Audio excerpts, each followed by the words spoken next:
The February Landmarks Board meeting is called to order. Welcome to the February 5th, 2025 Landmarks Board meeting. It is 6:02 p.m. The first item tonight is Marcy will review the virtual meeting decorum. All right, thank you and good evening. The city has engaged with community members to co-create a vision for productive, meaningful, and inclusive civic conversations. This vision supports physical and emotional safety for community members, staff, and board and commission members, as well as democracy for people of all ages, identities, lived experiences, and political perspectives. More about this vision and the project's community engagement process can be found online. The following are examples of rules of decorum found in the Boulder Revised Code and other guidelines that support this vision. They will be upheld at this meeting. All remarks and testimony shall be limited to matters related to city business. No participant shall make threats or use other forms of intimidation against any person. Obscenity, racial epithets, or other speech and behavior that disrupts or otherwise impedes the ability to conduct the meeting are prohibited. And participants may raise their hand to speak during open comment and public comment periods during hearings. Individuals must display their whole name before being allowed to speak online, and currently only audio testimony is permitted online. Back to you, Abby.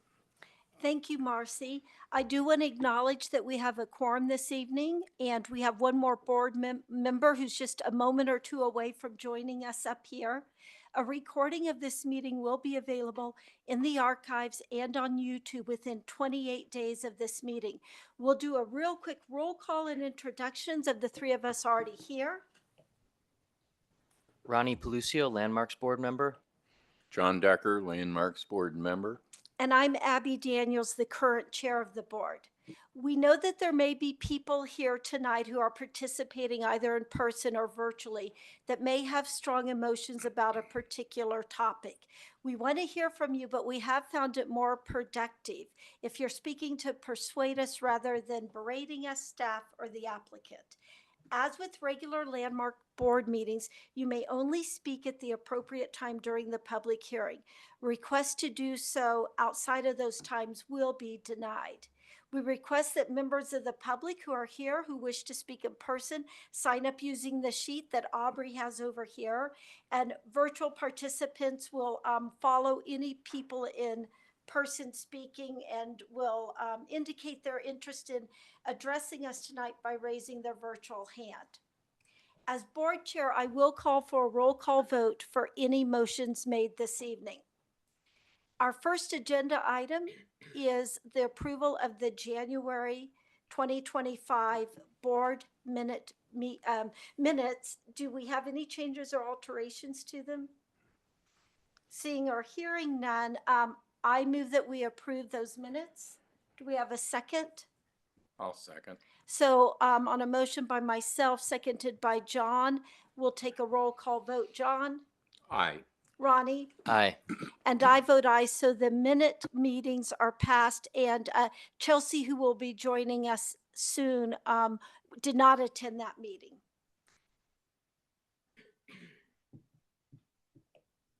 So she wouldn't have voted anyway. So next, we'll move on to public participation for non-agenda items. We do have one public hearing tonight, and you'll have an opportunity to have public comments during that public hearing. So I'll look to Aubrey to see if any members have said that they are interested in speaking to us. All right, we do have some raised hands virtually, but we do have two in-person speakers. So we will start with our in-person commenters and then move to virtual. So starting with Leonard Siegel, followed by Catherine Barth. Okay, and now we do have our board member I told you was just seconds away. Chelsea, would you be kind enough? I'll turn it on for you. I ran out of my breath. I'm sorry. Hi, Chelsea Castellano, board member. But I'm glad you're here before any public comment is made. And this is also the time for those of you who joined us last month virtually. This is also a time where you can praise Ronnie at his penultimate meeting here on the board, as we will lose him at the end of March on the Landmarks Board. So Leonard, please go ahead, state your full name for the record, and your 3 minutes will begin. Leonard Stiegel, I'm speaking on behalf of Historic Boulder. Glad to be here. Ronnie. I want to speak on a few subjects.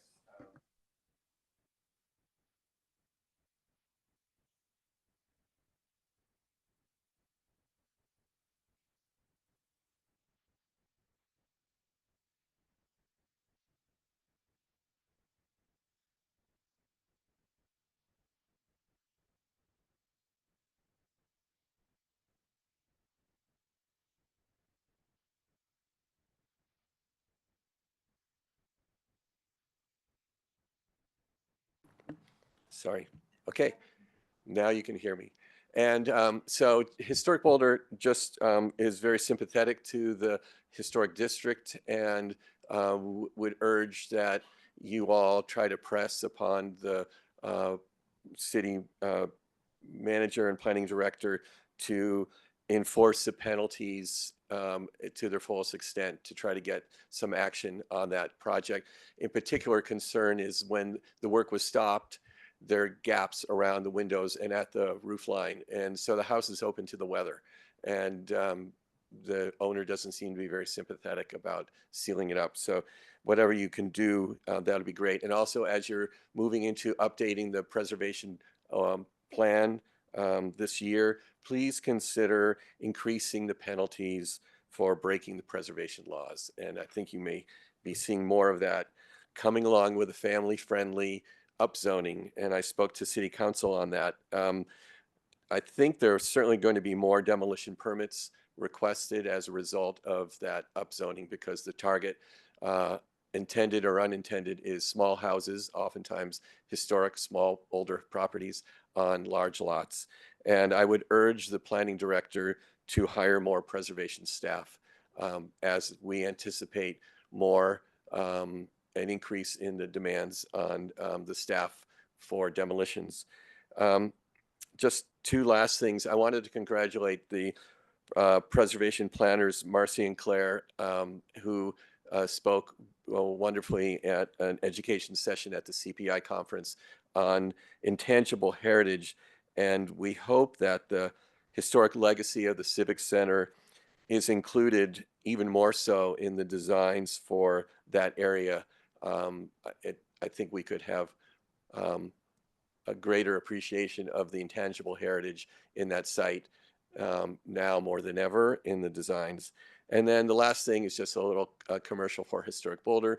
We are well underway for the Save the Face of the preservation of the historic Boulder Theater.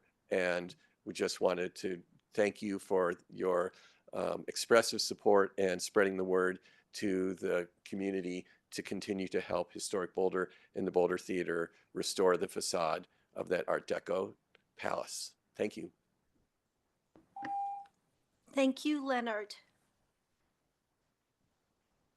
And Aubrey, did you say Catherine Barth was next? That is correct. Good evening, everybody. I'm Catherine Barth, 2940 20th Street. I just wasn't actually planning on coming tonight. And then I called Abby and I said, Abby, is the meeting in person? And are you back in town? That was my little message. Yes, I'm back in town. Yes, the meeting's in person. And I thought, by goodness, if the staff and the board can get themselves here on a cold, and it's not so cold, but it's a dark night and it's a little unpleasant to come out. I thought, darn it, I'm going to come too. So I appreciate all of your really hard work that you all do. And it's important. I mean, this is democracy. And if people don't show up, if people can hide behind their phones and their screens, I think the future is not so good. So I think we have got to, I'm going to start maybe I have to take people out for a cup of coffee before the meeting or something. But I think we've got to try and get more people to these landmark board meetings because they are very important. So I thank you all for what you're doing. And oh, and I also went by, this is interesting. Do I have a little time? Yes. The house on 14th Street. I went to the library on the weekend to review photos and things about that building. And I realized that it was I and Laura Ramsey who did the resurvey of that building. And I thought, that's why it seems so familiar. But anyway, I'm so glad that attention is being paid. And I know that enforcement has always been a problem for landmarks projects, but I can tell you that if you make a mistake with your electricity or, some of those kind of things that have to be inspected, the inspectors are right out there. So I think we should just try and elevate landmarks projects to the level of regular construction projects. Thank you. Thank you, Catherine. And now we'll turn to Aubrey to see if anyone's indicated they'd like to speak to us virtually. All right, we have 3 hands raised virtually. We'll start with Ball Patterson, followed by Patrick O'Rourke and Fran Mandel Sheets.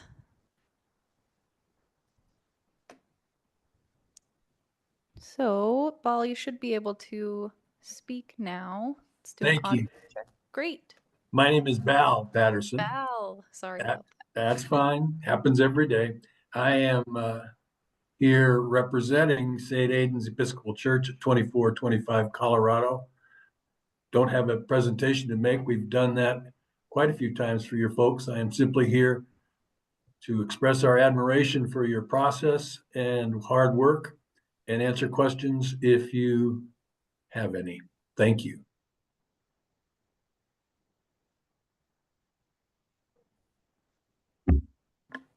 All right, thank you. And moving on to Patrick O'Rourke. Let me just get this timer to reset. There's a bit of a delay in chambers. All right. Should be good to go. Can you hear us, Patrick? Yes, thank you. Great. Thank you, everybody. I wish I could be there, but I'm actually at medical training tonight. 3 things. Number one is with the new zoning that they're passing, I reached out to the building department and requested that they put together a matrix so that it won't be so convoluted and worded, so that when we review properties that are specifically in a historic district, we can take a piece of paper and lay it out and look at it, because the way it's written right now, it's confusing. I grew up in this world, and the more confusing, the more difficult it is to get these projects done. I'm hoping to have it available to you and hopefully meet with Marcy and Claire and maybe 1 or 2 of the architects on the landmarks board to go over the ramifications of what is going on, specifically dealing with duplexes and triplexes and the legal terms of whether those are now condominium products and how they could subdivide them. Number 2 is I want to take this opportunity to thank the people, because I have to jump into a meeting, for designating their house this evening. It's important that we keep designating these properties, and the Historic Boulder greatly appreciates their willingness to do it, and their legacy will remain forever. Number 3 is both the new questionnaire that just came out in the last couple of days, I think it was, the one that's available to everybody.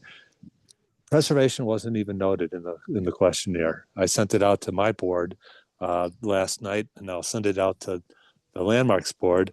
But I'm kind of curious, they go down and they open up to, like, the second or third question has about 15 or 20 priorities, and then it goes other, and not one of those priorities even mentions the historic significance of the landmark. I'm in the wind here, so my papers just got blown away. The landmarking and the historic districts and what it means to be part of the city of Boulder. And then finally, when you look at the priorities, the 2024 and 2025 priorities, once again, preservation isn't even noted. And so now I know that the update for the comprehensive plan update is coming forward this year. I just want to make sure that the Landmarks Board, I know Marcy and Claire are committed to it, but the Landmarks Board becomes an advocate more than just receiving information. But they go out there like Historic Boulder does and advocate for the preservation of these properties. I want to thank you. Have a good night.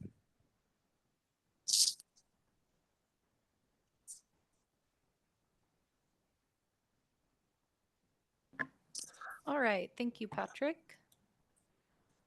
Up next, we have Fran. Fran, you should be able to unmute now. Can you hear me now? Sounds great. Thank you. Okay.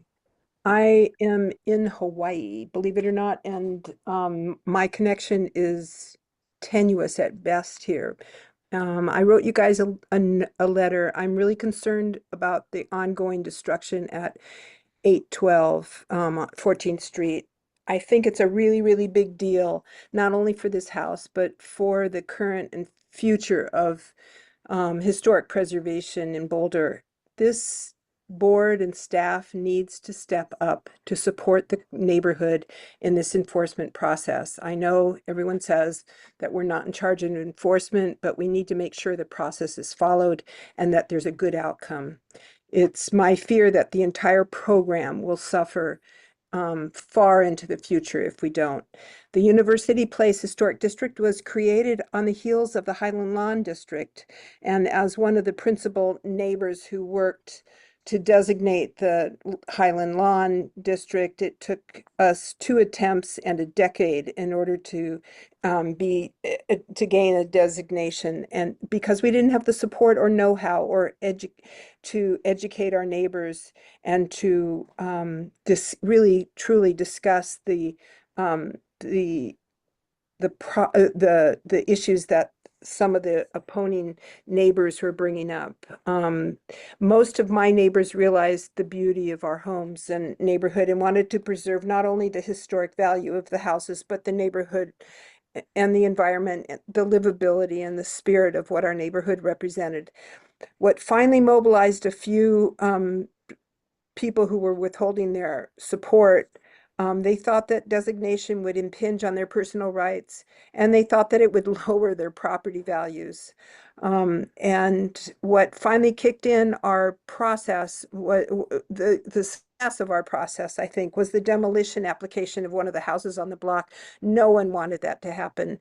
And we thought that our neighborhood was architecturally intact and therefore unique and worth saving. And we, as did the University Place historic district, came to believe in this, and we thought it was worth saving. The neighbors who created the University Place historic district, where 812 is, came on the heels of our designation, and they came to our meetings and they listened carefully to our process and our deliberations. I remember them there the night that we actually had the vote of the Landmarks Board. The 14th Street neighborhood understood the beauty and the history of their homes, and they were determined to save it from exactly what is happening today.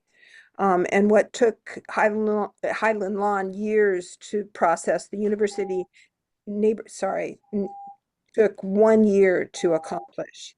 They deserve our support, and they deserve full support for enforcement of the code by the Boulder's legal department, and for board members who truly stand for historic preservation core values, and who understand the environmental sustainability and integrity in this process. So thank you very much, and good luck to all of us. Thank you. Thank you, Fran.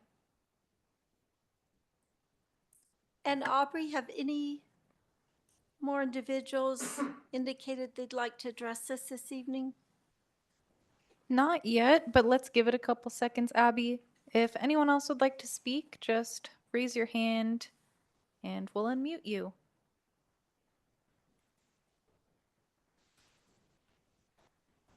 And I think we're good to move on. Thank you, Aubrey. We will close public participation for items not on the agenda. And Marcy, I don't know if you want to do this now under matters. Is there an update about the code violation at 812 14th Street? Sure, I can give an update. It's a open code enforcement case, code compliance case, and the owner's representative came into the Landmarks Design Review Committee. I think John and Ronnie, or John and Renee might have been on that review in October, and in order to resolve the violation, they need to revise the plans and undo the work that they have done. We are in contact with the owner's representative, and they are indicating that they are working towards that resolution. But believe me, I share the concern for that historic building. It's on my radar, and I'm working with the folks in the city attorney's office, code compliance, and the planning director to get that towards a resolution. Thank you for that update, and thank you to the people who spoke about that. I've not had the opportunity to drive by, and I am kind of curious about its current state, especially being potentially exposed to the elements at this time of year and with climate change and the weather we have going on. So thank you for that. I mean, if there's anything, I think you know that the board strongly will stand behind staff in the city, appropriate staff in other departments to make sure this gets resolved quickly and whatever. And I think it is a good opportunity with the update to the preservation plan, to have a fulsome conversation about code enforcement and so forth, or any other tools or any other way we can try to mitigate that or get ahead of it. I don't know if anyone has any questions before we move on to discussion of landmark alteration and demolition applications on that. Okay, so Marcy, back to you.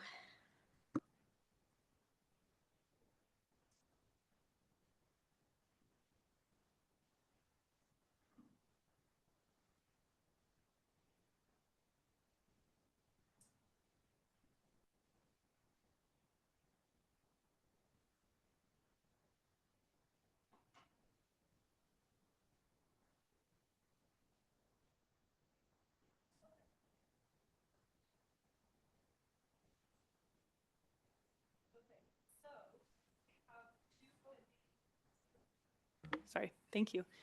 We have two pending stays of demolition right now. The first one at 2119 Mariposa, that stay of demolition expires 5 days from now. So there's not much conversation here tonight because we can't hold a hearing in 5 days, nor did the board indicate they wanted to at your last meeting. So I won't belabor this one, but just note that it is still pending and that it will expire on February 10th, and then that approval will be issued, and that approval will be valid for 6 months.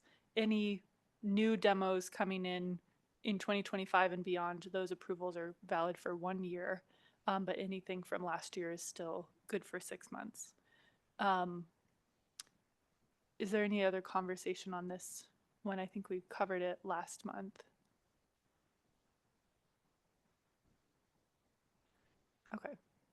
And I do believe the owner is listening, and so I just want to say thank you to Vanessa for your patience in going through this process. We didn't find an alternative to demolition. There could still be somebody that buys this property and chooses to invest in this little building, but I do want to say thank you for kind of your approach to the process and allowing us to come on site and talk about alternatives. And so thank you. The next one is 2425 Colorado, St. Aidan's Church. And this was one that the Landmarks Board placed a stay of demolition on at your November 20th meeting. And then on December 13th, we had a site visit with the applicant group. They put a pretty thorough presentation together about kind of their approach to considering the redevelopment. They're on a longer timeline than some residential applicants that we typically see, but really in a visioning process for what is the next chapter of this site and of the congregation here at this property.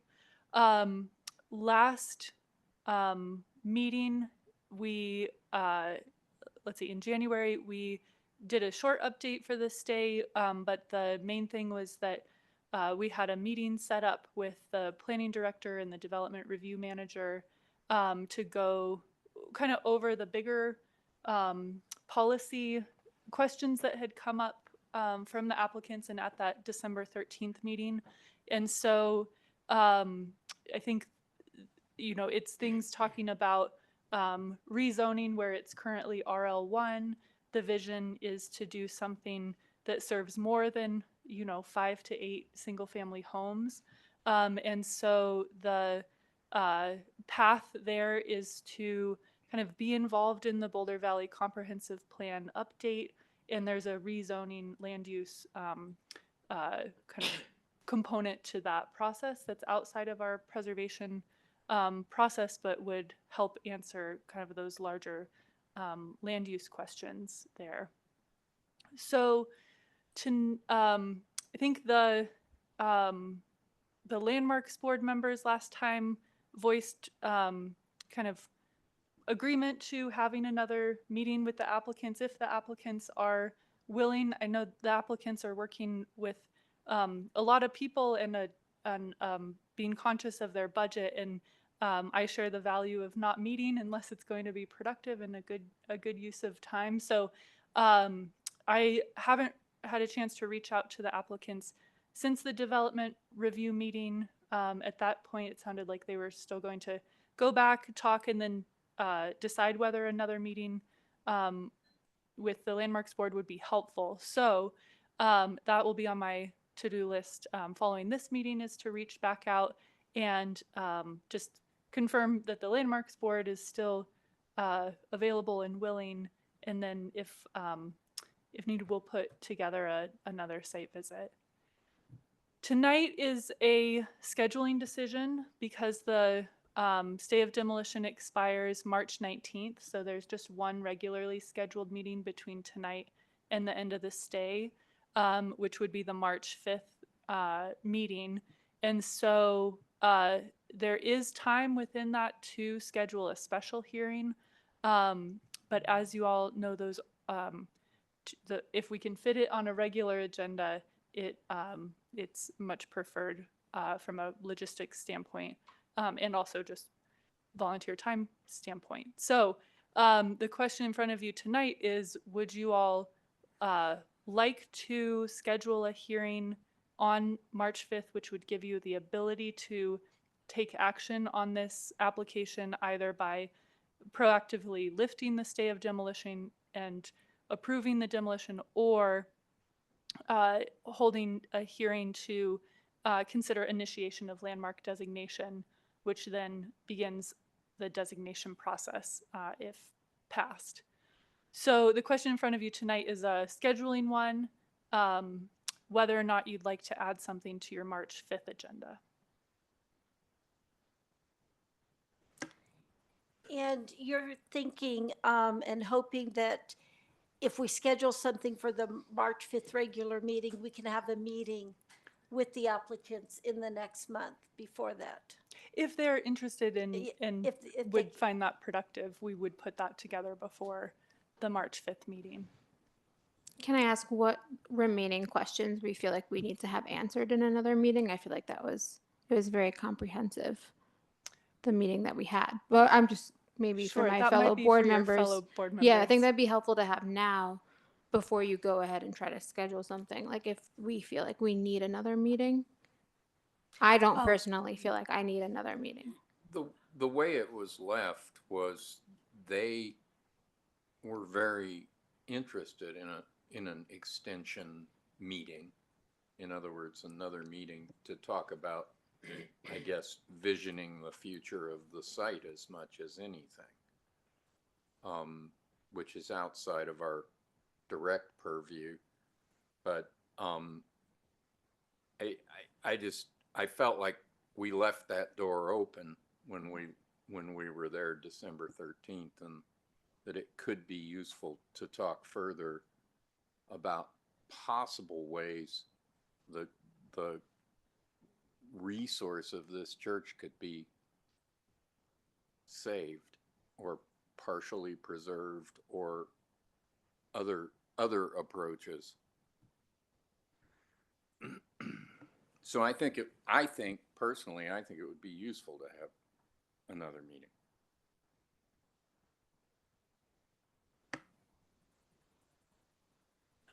Yeah, I think in terms of having another meeting, I agree with what John is saying about what the content of that meeting might be. But I do feel as though that would be the applicant's decision to ask of us to come and help brainstorm at this point. Yeah. Outside of that, I think other questions that we might have actually already been answered. So if there's some service that is an exploration of like a feasibility of how to save aspects of this building, the entirety of the building, and accomplish other goals they have, I could see that being meaningful. But like I said, I think it would be up to them. I agree. And what are your thoughts of scheduling something for a regularly scheduled meeting to discuss this? And I know in the past, Marcy, you've had the two motions where it could be an initiation hearing to decide to initiate or lift the stay at that time. I feel a little bit at a loss because I wasn't at the December 13th meeting or site visit. Oh. Mm-hmm.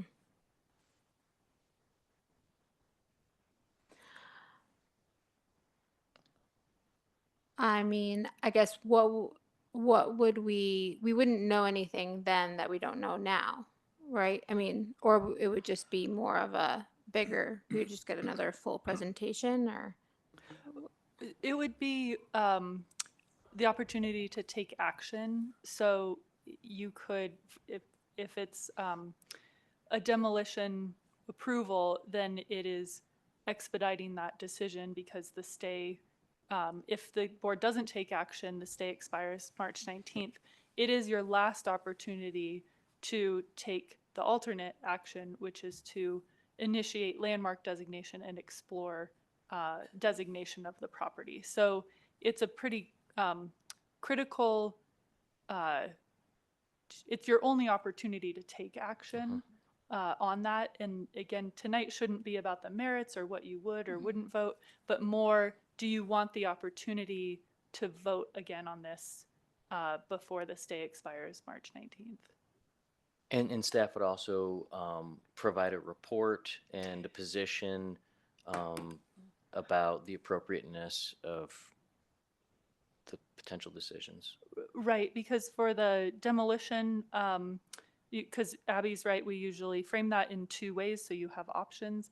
The demolition is the criteria that we've already covered in terms of the Landmarks Board memo in November.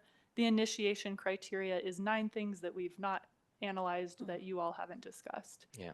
I mean, Chelsea, I feel like that would be the thing that I think would be most valuable for me if we were to move forward, is to hear staff's kind of position on this and a recap of previous analysis and stuff that we really haven't heard them in a reporting fashion to date.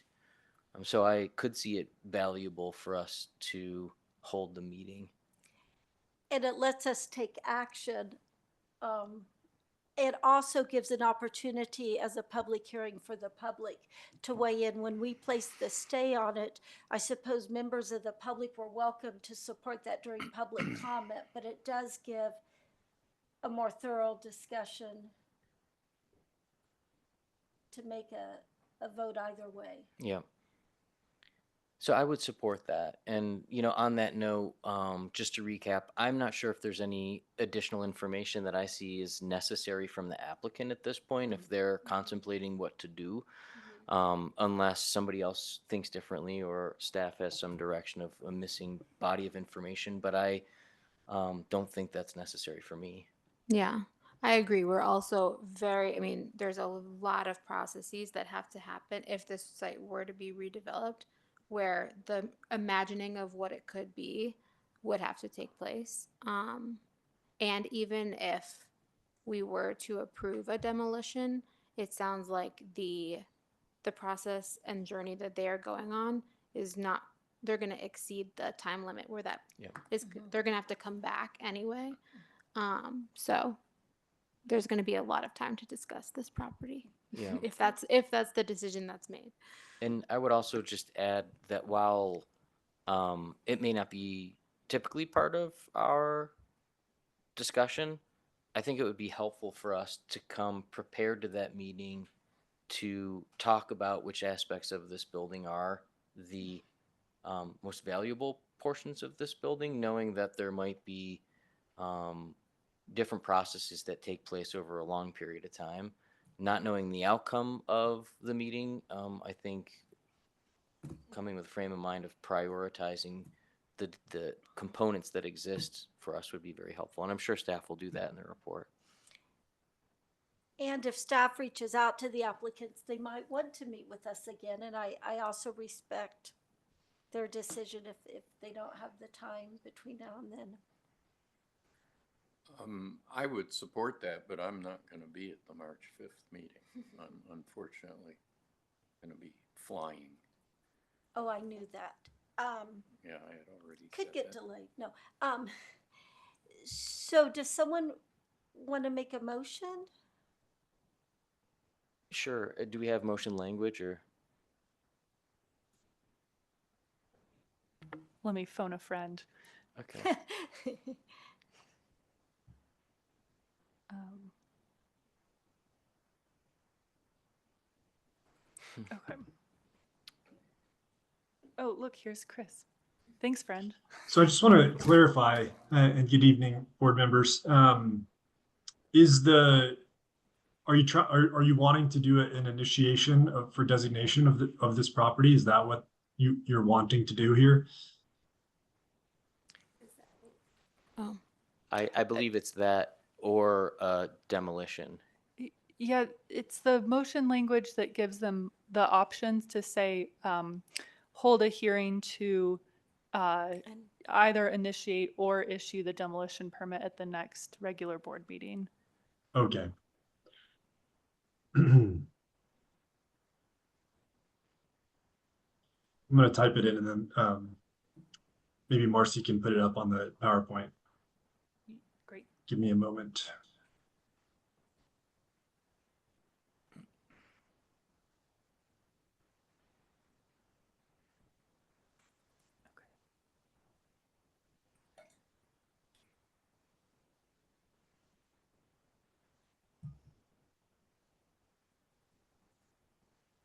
Ah, great.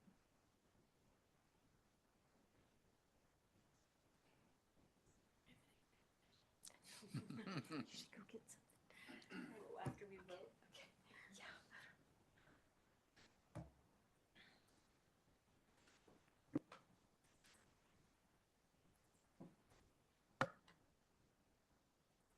All right, Marcy, it should be in there now. Thank you.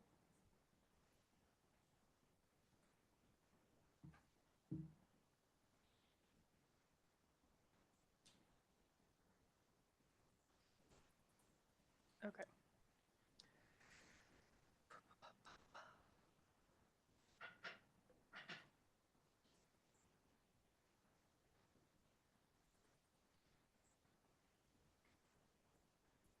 Okay.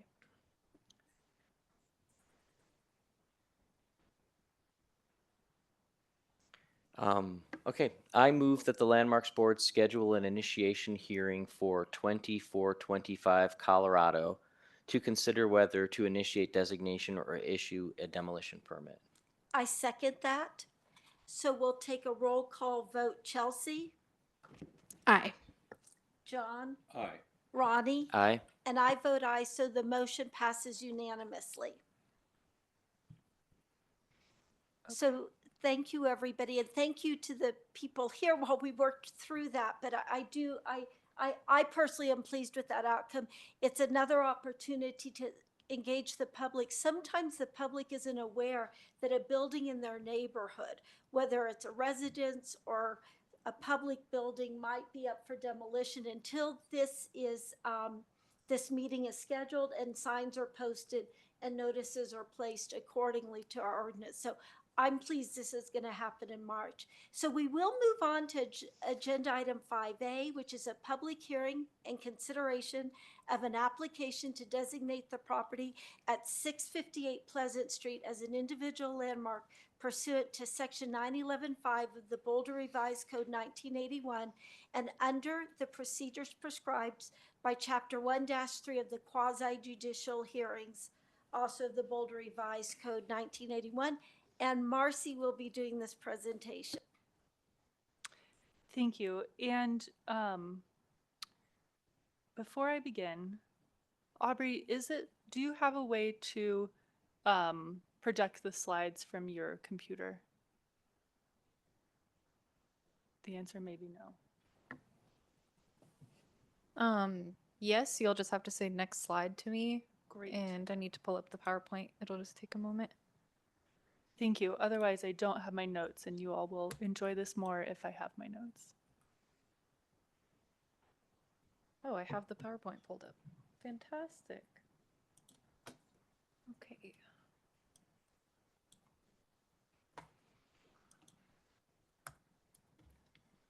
That doesn't mean it's fast, though.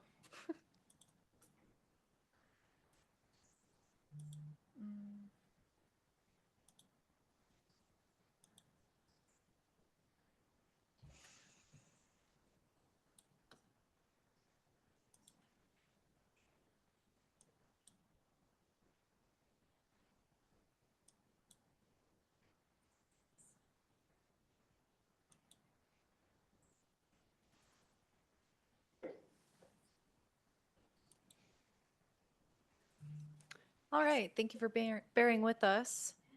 Marcy, you're good to go. All right, great. Next slide, please. All right, so I'll start by going through the quasi-judicial process. All speaking to the item will be sworn in. That includes me, Marcy Gerwing, Historic Preservation Planner, and I affirm to tell the truth. I'll pause here to allow any Landmarks Board members to know ex parte contacts for 658 Pleasant, any site visits, conversation with neighbors or strangers about this property. Hearing none, we'll move on to the staff presentation that will follow with any questions from the board. The applicant will then have 10 minutes to present to the board, and the board may ask questions. I'll note that the owner, Laura Rose, is not here this evening, but Joel Smiley and Laura Schaefer are here as her representatives. After the applicant's presentation, we'll open the public hearing, and each person will have 3 minutes to speak. After the last person has spoken, the applicant will have a chance to respond to anything that was said. The board will then deliberate, and a motion requires an affirmative vote of at least 3 members to pass. Motions must state findings, conclusions, and a recommendation. And finally, a record of the hearing is available in Central Records. The criteria for, next slide. The criteria for your review is found in 911.5 of the Boulder Revised Code, and that's that the Landmarks Board shall determine whether the designation conforms with the purposes and standards in section 911.1 and 911.2. Next slide. And your options this evening are to either recommend landmark designation to City Council, in which case we'll schedule a hearing within 100 days, or you could recommend denial of the designation, and that decision is subject to a 45-day call-up period, and the owners may file notice of an appeal within 21 days of the Landmarks Board decision. Next slide. This application came in curiously first as a non-designated demolition review for a partial demolition. And back in August, the LDRC approved a partial demolition of the house to replace shingles in the gambrel ends, remove a non-historic addition, and reconstruct the porch. And then after that, the owner was interested in landmark designation, and particularly the modifications that landmark designation provides to parts of the Boulder Revised Code, but also for recognition of what a special property this is and the historic significance that it has. So prior to submitting the landmark designation application, staff reviewed and approved the demolition of a non-historic accessory building, and then the program accepted the application to designate the property as an individual landmark in December. Since then, we've reviewed an LAC application to remove that non-historic addition and construct a new rear addition, as well as rehabilitate the house, and that was approved on December 18th. And that brings us to today, February 5th, for this Landmarks Board designation hearing. Next slide. So the property at 658 Pleasant Street is located on the southwest corner of Pleasant and 7th, and a portion of the Anderson Ditch runs across the northeast corner of the property. And consistent with other designations where ditches run across the property, will include language in the ordinance that clarifies that any work to the ditch to improve or maintain it will not require a landmark alteration certificate, and recognize that that a portion of the ditch does run across the property. The house faces north onto Pleasant Street, but due to the location of the Anderson Ditch, the main entrance to the front porch is from 7th Street over a bridge, and the property is not located within a potential historic district. Next slide. This Dutch colonial revival house has an iconic gambrel roof. The building is a modified L shape with gambrel ends at the east, north, and west elevations, and a hipped roof porch sits at the elbow of the L and is proposed to be removed and replaced with a replica of the original tiara porch. The gambrel ends are clad in vertical board and batten siding, which are proposed to be replaced and restored with narrow horizontal wood siding. Next slide. The house has a painted brick lower level on top of a cut stone foundation. The lower level is defined by a shallow shed roof that spans across the gambrel ends. And the windows include a stone sill that has decorative arch stone lintels, a stone brick belly band at the height of the lowest sills, and a deep set entry door that also includes a decorative arched lintel. The east elevation has square windows that include a decorative leaded glass in a diamond pattern, and also with a stone sill and arched lintel. Next slide. This front porch was modified around 1922 to add a hipped roof, porch walls, and craftsman supports. The proposal that the LDRC has approved is to reconstruct the original front porch with the upper deck, restore a window on the 7th Street facade, and restore the gambrel roof form at the west elevation that will return the house to its original 1905 design. The existing character-defining features include the steep stepped gambrel roof form, the flared shed roof overhang between the first floor and the roof story, typical of the Dutch colonial revival style, the skilled stone and brickwork, including the arch lintels and belly band, and the leaded glass window. Next slide. Considering the integrity of the building and the property, the house is in its original location, which with much of its setting remains, with mature landscaping in the Anderson Ditch crossing the front of the property. The design, including its form, plan, space, structure, and style of the original structure is generally the same. And many of the original materials remain, including the brick and stone foundation. The original workmanship of the building is apparent through the fine stonework at the foundation and the brick detailing, including the curved lintels. The historic character of the building conveys the feeling and association with the building's history. Next slide. We'll move to the staff analysis, and on the next slide, we'll start with the historic significance. This house meets the historic significance criteria. This property has had a number of owners over the last 115 years. It is likely that the house was constructed by stoneman Lyman Leland between 1906 and 1909. The Townsend family purchased the property in 1910 and lived here for 50 years. E.A. Townsend ran a barber and beauty shop in Boulder with his son and daughter-in-law, and other notable owners include Art and Babe Daldos, who lived here for 13 years, and Elaine and George Van Boeven, a county commissioner from 1970 to 1975. This property was recognized in the 1994 survey, considering the house to be significant as representative of the Dutch colonial revival style popular in the United States during the early 20th century, reflected in the gambrel roof. And the house meets the architectural significance criteria. The Dutch colonial revival style was popular in the early 20th century. It's a primarily residential style that's identified in part by the gambrel roof form. And as I mentioned, it's likely that Lyland W. Leland constructed the house. He was a stonemason and worked as a contractor in Boulder and the surrounding area. He also contributed to the construction of the Citizen State Bank located in Edmond, Oklahoma. If you Google it, it's still standing. It has very similar, very beautiful stonework on it. He used the same skill in the stone and brickwork at the house, including the arch lintels and belly band. The character-defining features of the house include that steep gambrel roof form, the flared shed roof overhang, and the leaded glass window. Additionally, the original circular porch with the roof deck, stick-like porch supports, and wedding cake or tiara detailing is very unusual. We hypothesize that this, it was only used and it was only popular for a very short period of time, and many examples were removed shortly after construction.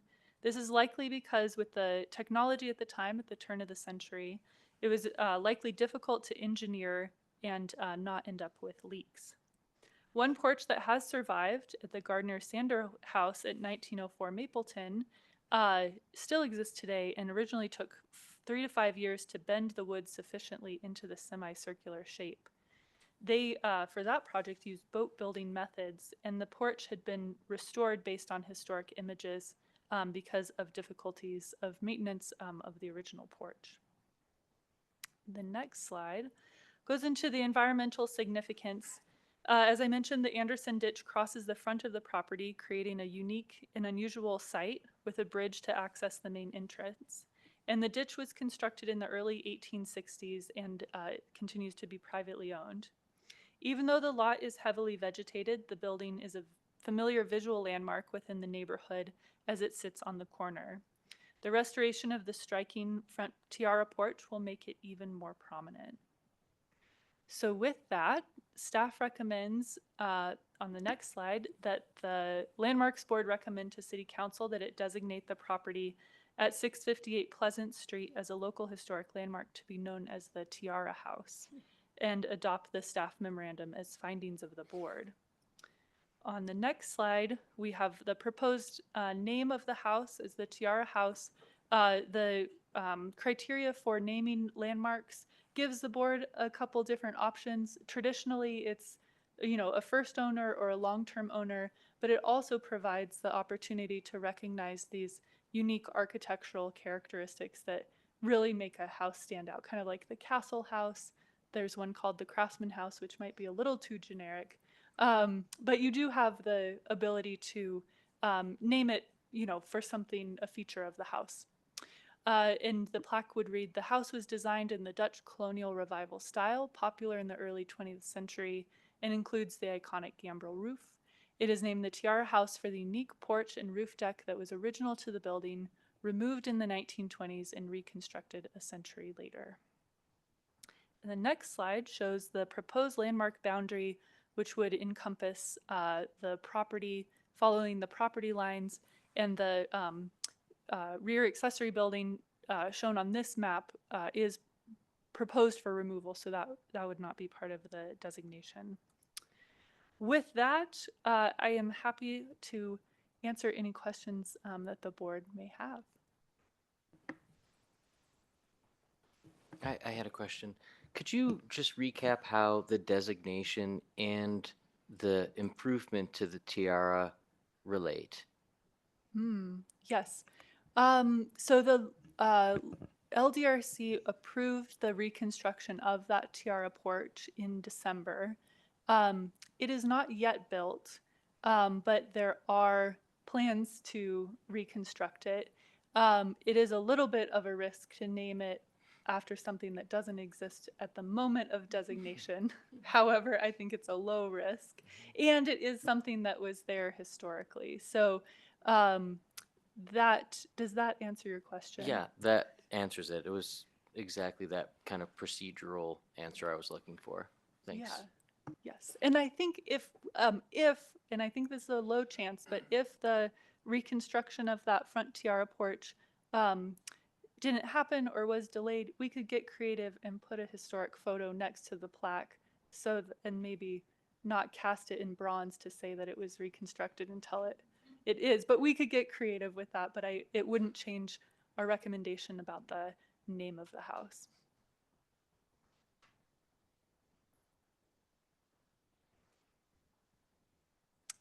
Seeing no other questions, would you mind taking the slides down there, Aubrey? I'm sorry to have you do triple duty tonight.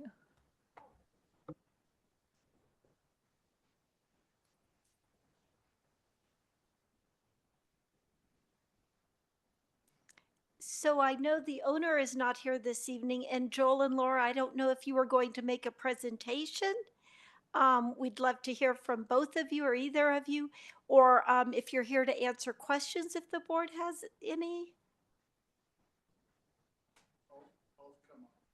Okay, and Joel, come on up, and I will have to swear you in because this is a quasi judicial hearing. But we'd love to hear from you. So if you will raise your right hand and swear to tell the board the full truth. Joel Smiley, and I will tell the truth. Thank you. And you actually have 10 minutes if you would like. I'm not going to use 10 minutes. I'd like to thank Marcy and staff for, the incredible job of researching the property. I know it's probably not easy to dig it all out, but this is one of those houses that I think we probably all know a little bit because it's on a corner.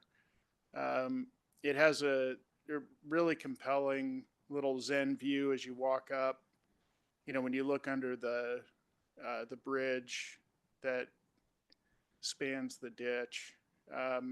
But there is something a little weird about it with this later reinterpretation of the front porch, the hip form, and a truly craftsman element kind of tacked onto this Dutch colonial. And I think we're excited about the project generally on behalf of our client, and in particular the reintroduction of this really kind of rare, delicate roof form that is supported by these amazingly skinny columns, that they used when they first built it. So we're really grateful for your consideration, and we hope that you approve the designation.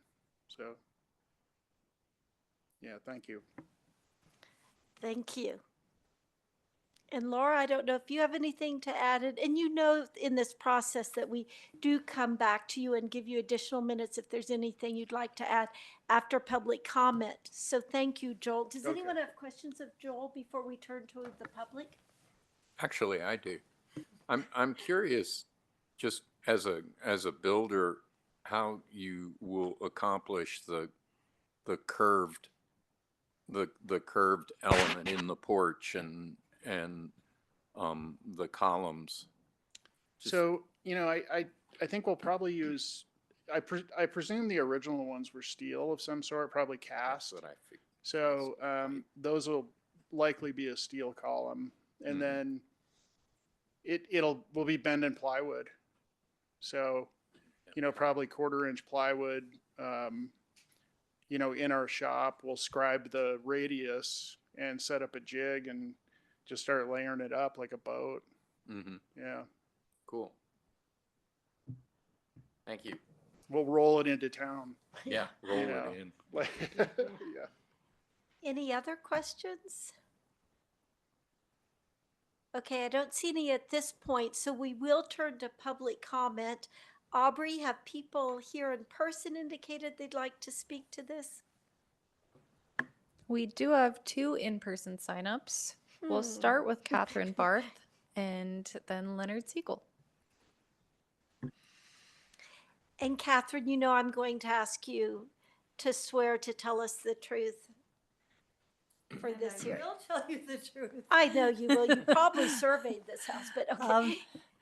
I guess I'm really happy, Catherine, Joel, that you're, Catherine? oh, I did. I swear to Okay, tell the sorry. truth.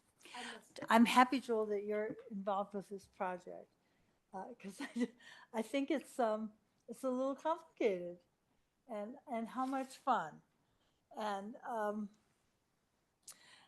I think it's wonderful that the owners are going back and restoring it to its original forms. I also noticed the skinny columns and wondered about those. And wondered if perhaps the skinny columns failed and that's why the porch got changed. Because, I mean, do we have any indication that those columns were anything but wood originally? I mean, Joel said these will probably be not wood, but I just think it's very interesting. And the sorts of things that we get to think about when we're living in historic environments. And for example, my house, I live in a individual landmark. My house lost all of its gingerbread. And my thought has always been, oh, if I hit the lottery, I'd want to put that gingerbread back. But then my thought was, why did it lose the gingerbread? Is it just a very impractical thing to have on a house? My house was like on a farm with those western winds hitting it. So much of, was it just not a practical thing to have? And is that why it got lost? But I do have photos. And I once saw an ad in some preservation magazine about how you could send in your photos of your gingerbread and they would make, like, I don't know, composite gingerbread for your house or something. And of course I didn't pursue it, but it's always things that you're thinking about. You're thinking about what was there and is it practicable and why did it fail?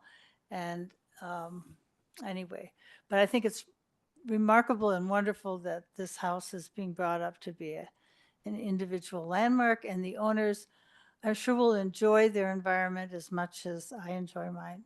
So thank you, and I hope you declare it a landmark. It deserves it.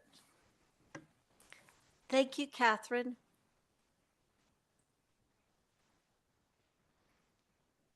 And Leonard, you know the drill. Yeah, Leonard Siegel, I swear to speak the truth tonight. I'm speaking in favor of this designation, and I have some thoughts about the name. I actually think it'd be more appropriate to call it by a person's name or somebody in history than to call it the Tiara House, because the tiara is not original. So you're going to be calling it as something that's a recreation, but it'll never look exactly like it originally did. So that would just be a suggestion that, and maybe Mr. Leland gets credit for it, having built the house in the first place, or maybe he gets blamed for having built the tiara in the first place. Because as an architect, when you see those two gambrels coming together in the valley of the water that's sheeting off them on the north side of the house, you know why that porch failed, because it was an ice dam situation or an ice flow. So it's going to be equally a challenge for you to solve that one, and Joel and Laura. And I know that if anybody can do it, the two of you can. But I just wanted to say that I support this, and in part also because it doesn't seem to have a super distinguished history of people who lived there, but there's something really just touching and sweet about this house. And the way the owner kind of backed into wanting to designate this house after asking for demolition changes and other changes and renovations, it says a lot about the process of working with the preservation planners and the Landmarks Design Review Committee, that you developed a rapport with this person and they got excited about, I imagine, got more excited about their property than they did originally, and thought, gosh, there's some historic value here. Thanks for showing it to them. And the result is something that you should take a lot of credit for. So thank you very much for that. Thank you, Leonard. And now is the time from anyone who's joining us virtually to raise your hand or indicate you'd like to speak to this hearing. All right, we don't have any hands raised yet, but let's give it a couple seconds. We have a couple audience members out there. See if they're interested.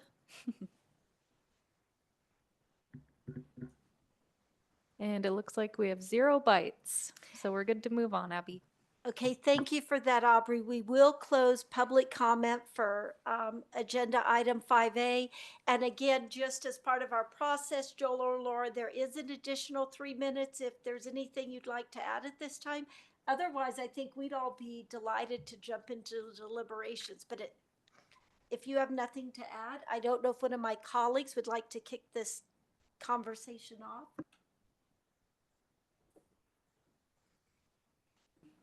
Sure.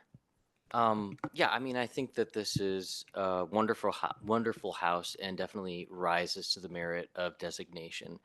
And I just wanted to also point out that I imagine that the contractor and the architect probably played a pretty good role in the moving forward with landmarking and suggesting of landmarking to the owner. And I would compliment them on their advocacy for preservation in the community as well, because I recognize that that's happening as decisions are being made in preliminary stages about design on old homes.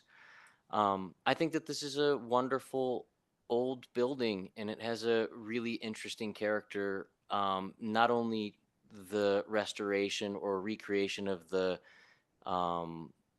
tiara component, but the cross gable of a gambrel roof is something that I don't think I've seen too much of. I don't know if I've ever seen a version of it like that before.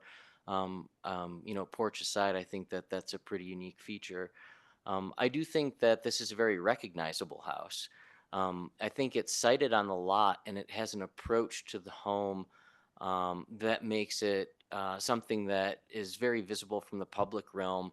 While it's hidden behind trees, I think it really captures people's attention as they, are on that street corner. I compliment staff on the memo that they've written in the report, and I will support designation for this. Who'd like to go next? All right. This is the kind of project that I find very interesting, which Ronnie just alluded to, the issue of the owner coming into the process ultimately willingly or having the desire to have the project designated. That's where we want to be. That's what our process is directed towards, is bringing the community into the program and getting individual and groups of individual property owners to understand the value of preservation and the value of preserving the history itself in terms of what it says about the community, where it's been, the image that it gives, all of those factors that kind of shape your sense of a community when you live in it. And this house is a piece of that now, and I'm very pleased that this is happening. Thank you, John. Sure. Yeah. Well, I lived on 7th and Marine in college, so I passed by this house all the time walking to campus.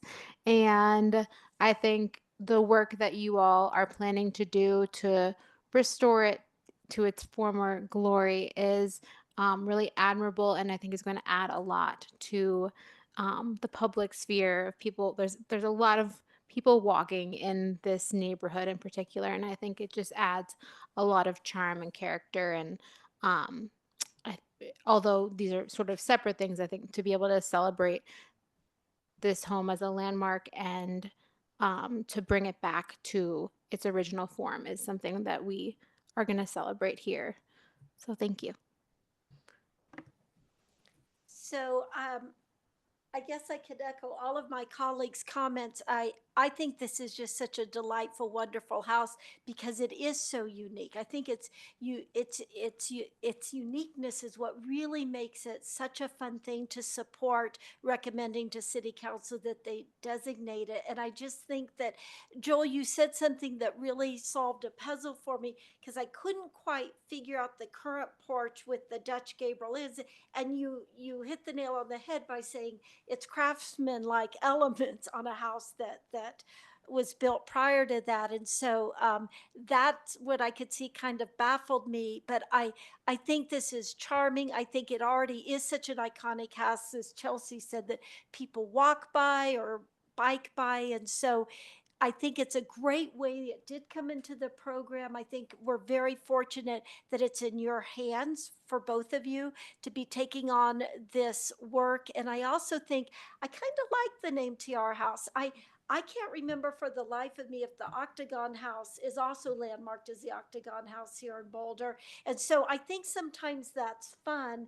You know, I think that because there wasn't one necessary owner that stood out as someone who, you know, maybe had been a mayor or done something like that, I kind of like the name of it. And I think that I don't know that just by naming it that it would give any sort of false sense of history, since I know it's going to be a reconstruction, but I think that's okay. I think it adds a little bit of fun and element, and I think it just will make people more curious to learn about the history and, well, why is it called that? So I have no issue at all, and in fact adore the name staff is proposing. But I just think this is one of those hearings and one of those nights where it's just a joy to serve on the Landmarks Board, and a lot of that is because of you two and the work you do throughout the community. And I know how excited you get when you come across a project or asked to do a project and find these jewels. And I know you feel like you're always pulling off layers of an onion and uncovering more and more. And along with people like Catherine and people at Historic Boulder, you guys have done a tremendous amount to help preserve our architectural legacy. So thank you. So, hey, anyone want to make a motion? I'd like to, but I have another question. Yeah. About the name. Oh. Because I thought that was an interesting point that Leonard brought up, and I'm sure it was on most of our minds. And so it's kind of a question for staff just about the process of naming and the role that the applicant takes in maybe agreeing to what that name might be. Yeah, thank you for the question, because I think we, while the naming criteria gives the board 5 or 6 ideas of what to name, the standard is to name it after the property owner. And that, I think, works in a lot of ways, but I think there's also, when there's an opportunity to recognize something else, we should take that opportunity. And so it is something that Tiara name actually came from one of the DRC meetings with Joel, and that's how he described this porch, and it's an architectural term, but I think that also set the course of the theme of this house as we've researched it and gotten to know um, the the building a little bit better and talking with the owner. It's a poetic house. There's something really delicate and beautiful, and the details are there, and it's just going to be this gem that shines.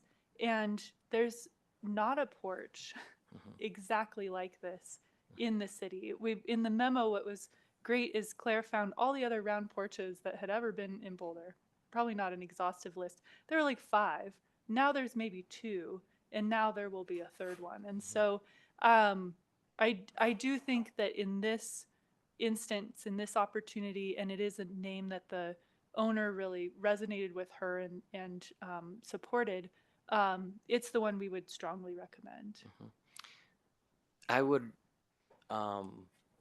also approve the name as proposed. But I had a question. Do we ever bring both the person's name and kind of an architectural feature together, which could be for this house, the designer and Tierra, the Leyland Tierra house? Are those naming conventions available, and were they considered? You could, because it's like combining 2 criteria. I think it's a little less poetic and gives, I think in the plaque we could recognize the stonemason. Yeah. Which I think is also something we like fully endorse, is recognizing the craftsmen who built these amazing houses and buildings, rather than the people who funded them or lived there a long time or a short time. So you could do it, but I think there's another way, and maybe in the plaque including his name, but leaving it as the Tiara House, I think is, if I were reading through a list of 222 landmarks, I would want to go see that house. Yeah, I really like the idea of having the Mason's name. Was that his only role? He owned the property for those while it was being built over those 3 or 4 years. So we think he may have lived there, but pretty soon sold it afterwards. So You said the bridge across the ditch was done in 1860 something, didn't oh, it? the ditch was dug in 1860. Oh, the ditch itself. Yeah. Okay. Yeah. I was like going to the- say, I think he should be recognized because he's already been recognized elsewhere. The building in Edmond, Oklahoma. Right. Yeah. But So are I like you having saying it. I in the like having name it or on on the plaque? On the plaque. Yeah. I like Okay. the poetry of Yeah. Tierra House. I think it would be confusing to put a name and then a feature together if you couldn't come up with a more like Hollywood way to do it. Yeah. And Marcy, you used the perfect word, poetic, and that's the best way I can Yeah, describe it's- this house, and just sort of how it makes me feel, it just sort of, It's- there's a poetry to it that is unmistakable. I'm up for making a motion that the Landmarks Board recommend to City Council that it designate the property at 658 Pleasant Street as a local historic landmark to be known as the Tierra House, finding that it meets the standards for individual landmark designation in sections 911.1 and 911.2 BRC 1981, and adopt the staff memorandum dated February 5th, 2025 as the findings of the board. Do we have a second? Sure, second. Okay, on a motion by Ronnie, seconded by Chelsea, we'll do a roll call vote. Chelsea? Aye. John? Aye. Ronnie? Aye. And I vote aye, so the motion passes unanimously to recommend landmark designation to City Council. This was so hard. That was- I know it did. Wonderful. So I think Marcy will go over the next steps, but I think you two are both well aware of what the next steps are. Yes, so with a unanimous vote to recommend designation, we will schedule it for city council review. Because it's an ordinance, it will go twice. The first time for first reading on consent agenda, and then the second hearing, which is a public hearing, needs to happen within 100 days. That's before May 16th, but we usually do it much quicker than that. And we'll reach out and make sure those dates work for you and for the owner. And then if council designates it, we will work with you to finalize the plaque language and then recognize new landmarks at the annual Historic Preservation Award ceremony in May of next year. So thank you so much. Thank you. Thank you, guys. Yeah. And now we'll move on to matters. Yes. Marcy, I know we're a tiny bit behind on where we projected, but I do appreciate all the public participation tonight, both in person and virtually. Wonderful. Well, we have a couple of things under matters, some quick, some a little bit longer, but we'll start with the update on the Landmarks Board recruitment. As we all know, Ronnie's last meeting is in March. And so the deadline for Landmarks Board applications was last Friday. And I can share that we received 4 applications, and we're in the process of vetting those because the spot that Ronnie is vacating is a design professional spot. And so we have to make sure that those that applied qualify for that. And we've asked whether Renee can fill that second design professional spot. And the answer was not an immediate yes. So the direction we got is that she would need to resign and apply again. So we're working through this. We are going to have a new board member. We might just have to be proactive in getting there. So go ahead. Sorry, can you explain why she'd have to resign and then apply again? I learned through this process that each of you were appointed to a specific seat on the Landmarks Board. 2 of those are design professional, 3 are at large. And so those seats are dedicated, I guess. And so you can have more than 3 design professionals if one is in the open position. I think the original intent was something about, you know, the terms and when they overlap and when they don't overlap, but I think that has probably been lost a while ago. And Renee did replace someone who resigned who was an at-large member, right? Right. Which is why, even though she's an architect, she wasn't a design professional seat. We will let you know how that progresses because the code requires 2 design professionals and 3 members at large, and we have that now. So But one of the members at large can be a design professional. yes, you can have more than that, but you Yeah. have to have a minimum. You have to have Yeah. all architects. No, No. Are any of the I'm kidding. are any of the current applicants design professionals? We're still vetting it, you know. So yeah, stay tuned because the Landmarks Board interviews are in mid-February. So that's something, we got the applications yesterday. So the update is how many we have and that we have some like adjusting to do. And Do you know when you'll know if we can figure it, not have to have someone resign and reapply? probably in the next 2 weeks. So by the next board meeting, we'll have had interviews for those. But know that I am working hard. I think 4 applicants to the Landmarks Board is great. Yeah. That's higher turnout than normal. I would love for City Council to be able to appoint somebody from the largest pool possible and bring different points of view and different people who are interested in serving on the board. And so we're working internally to make sure we understand what the guardrails are, because if Renee did resign and reapply, she would have applied and interviewed 3 times in the 12 months she's been on the board. And I think that is just a absurd thing to ask of her. So There's no way. Sounds Stay like tuned. Senator Warnock, who had to run 5 times. I'm going to ask all the something. questions.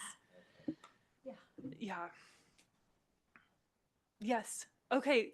So we'll go through some Saving Places conference reflections. We'll keep those kind of brief, but since it's fresh, I thought that would be a good thing to do. Program metrics, we're just tracking the first, especially the first quarter, first 4 months of changes, what we're seeing with the trends now that we have the process improvements in place. And then Landmarks Board award ideas for the May ceremony, just starting to brainstorm some ideas there. And then I saw a request from Chelsea for another matter that would you like to speak to that now or somewhere sprinkled in here? You let me know. Okay. Okay. All right. So the Saving Places conference was last week. For the first time since I've started attending these a long time ago, it was not in the Denver area. The last 2 years it was in Boulder, which was very convenient for us and nice to kind of showcase Boulder. This year it was down in Colorado Springs, and I really appreciated just going and being there 100% rather than going to some sessions and then working some and then going home. And, you know, the last 2 years have been really spread pretty thin. So it was really nice just to go and be there and reconnect with some friends across the state and meet some new people. And the theme this year was rooted in community, culture, and place, celebrating intangible heritage. And I think the unofficial theme that others noticed too was telling a more complete history of an area. And so some of the sessions that I attended was about the Japanese American history in Otero County, which was separate and different from the Amache relocation camp in Grenada, 90 miles away. But this was about the Japanese American community that was there before World War II and after, and their research and, you know, kind of rooted around the cemetery. That was fascinating. Learning about the Denver planners and the work that they're doing is like parallel to ours in that around the same time we were doing the Civic Area Historic District, they were working on a community park designation of La Raza Park. And so I went to a presentation with their Parks and Recreation Department and their historic preservation planners talking about where that designation kind of came from and how it was approved. And then let's see. And then Claire and I presented on some of the research from the Civic Area, and it was a more challenging session proposal to put together because it was a bit vulnerable. It wasn't like, here's the scope, schedule, and budget of this project. It was, here are the lessons we learned in researching this erased history, and here's the kind of the resistance that we faced along the way, or how we were challenged and how our beliefs changed through that.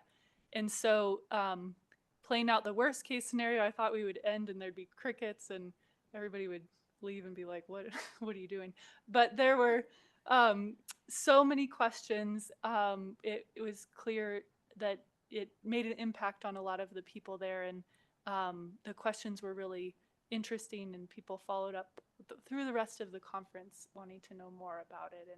And that was my takeaway. It was a lot. It was Might great. there be a venue or an opportunity to do that presentation again locally? You know, I mean, like, you know, so for example, Historic Boulder used to do a free salon series and have talks and things. And the Landmarks Board used to do like a film and lecture series or something like that, or perhaps if the Boulder Heritage Roundtable does have a National Preservation Month in May celebration, maybe an evening at, you know, the Museum of Boulder or something. I'd love to hear it in person, but I think people here who live in this community, you know, would love it as well. Could also, I don't know if it's the right venue, but when you have the award ceremony, Right. where that's already a planned event, Yeah. something to, oh, maybe it's not the forum to like have people like ask questions, but Right, but it could be something earlier or afterwards, you know what I mean? It could be attached to it somehow. Mhm. No pressure. Yeah, no, thank you. Yeah, I will certainly think about that. And I don't know if you all, if we all updated you, maybe I included it in the year in review, but Claire took the research that that really she had done and partnered with the Museum of Boulder last summer, and then put together a proposal for the Colorado Women's Symposium, which is a different kind of audience, and presented it there. And then she was really the driver to do this session, and I know that her work is not done. So while I'm not jumping at the chance, I know that this work will continue and that the message is really important. And especially, we have a racial equity training for the Landmarks Board. It's required across all the boards, but I wonder if there's an opportunity there to maybe shorten it and have those conversations, because it really is like where the racial equity work that the city is doing and historic preservation crossed in the one of the most meaningful ways for me. And a lot of that was maybe not visible through the public hearings, and some of it was very visible. So yeah, I'm sure it won't be the last. Two other things I just wanted to highlight, because these are available outside of the conference, but highlighted by those that attended, is that there's a documentary called Amache Rose, and gosh, it sure is moving. And it's a documentary. It's 30 minutes, funded by the Denver Botanical Garden, and it was on PBS, and then it should be on PBS again. But if you go to this link, it's not available right now, but keep checking. But it talks about the Japanese internment camp and the archaeology and the survivors and the descendants of the internees who have kind of returned to the site every single year, and that they discovered these rose bushes that had been planted in a very intentional location that had survived for 70 years. And if I keep talking, I will start weeping. So I'm going to let you watch it. It's a beautiful story. It's incredible. And it felt very, very timely. The other one is this wonderful artist named Chip Thomas, who does these incredible wheat paste installations. This is his work down in the San Luis Valley, where he's taking these family photos and blowing them up on these buildings. And one of his projects that he highlighted talked about the slavery in the San Luis Valley during the Civil War, and there was a census of slaves that was taken, and he took that document and talked about the persons who wrote it, their handwriting, and why their handwriting looked the way they did. And then he blew it up on the building where they think the enslaved people lived, with their names on it. And if you're catching, I cried a lot at this conference. There's so much like moving work that's happening across the state, and it's really powerful to have something intangible that has been lost. Those stories have been replaced, and then a way to, through art, to bring that back and really, gosh, be such a in the moment sort of things. So if you go on a road trip down to Fort Garland, they're doing some incredible, innovative work, and there's an exhibit up there about the Buffalo Soldiers. So I could go on, but I'm not going to.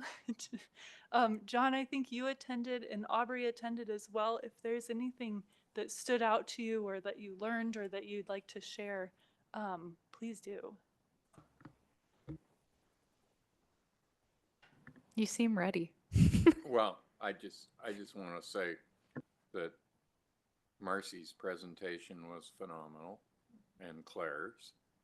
And there was another one that I did that day that was on funding historic preservation.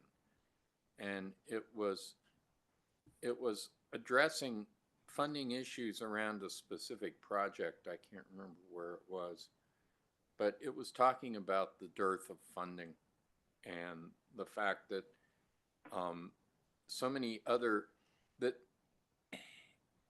I came away with this thought that historic preservation is kind of something that needs to be treated in a community more like the arts, more like the dependent arts, as it were, the things that like classical symphony, classical dance, those types of things. Those are funding dependent propositions. They simply wouldn't exist in our time if it wasn't for a community willing to fund them.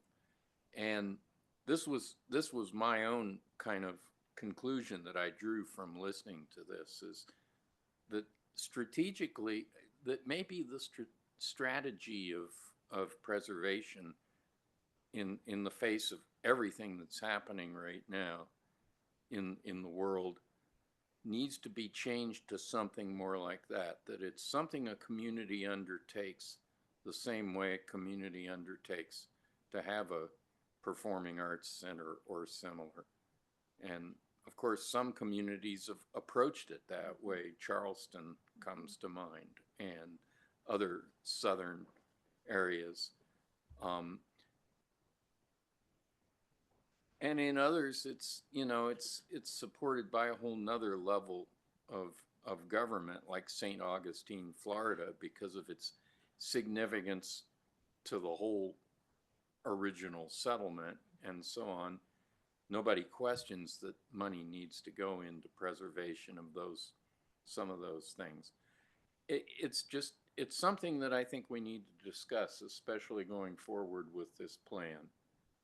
That our strategy towards making this happen and our ability to convince people that it has value somehow needs to be, I guess, enhanced, optimized, something.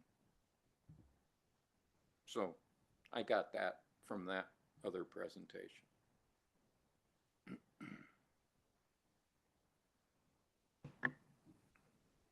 I feel like you both covered so much.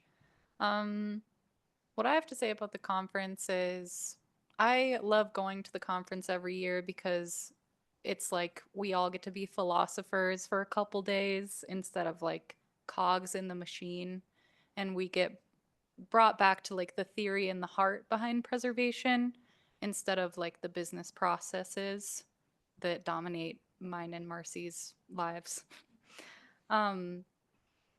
But with that being said, the thing that stuck with me was based more on like the business processes this year, because there was a session about what is called withintrification, and it's gentrification, but with a focus on economic development without displacing people. And the speaker was looking at different preservation tools to help with that. And some of those tools were, I listed them here. So this was set in Jacksonville, Florida, by the way. They are prioritizing National Register designation over local designations, which I found interesting. And that's to like get property owners on the side of preservation so that they are less restricted with what they can do to the property. That scares people, especially when they have limited financial resources. They still want to be able to change the windows if they need to, you know, that I hate bringing windows into the conversation, but you know, it's always part of it. They also offered a pro bono home ownership program. And I don't remember who offered that. I think there was like a nonprofit involved. So they're helping people buy houses in the historic overlay zone. And that's another tool they're using, overlay instead of a district. That's pretty popular. And then the other one was a community benefits agreement between the city and the Jacksonville Jaguars.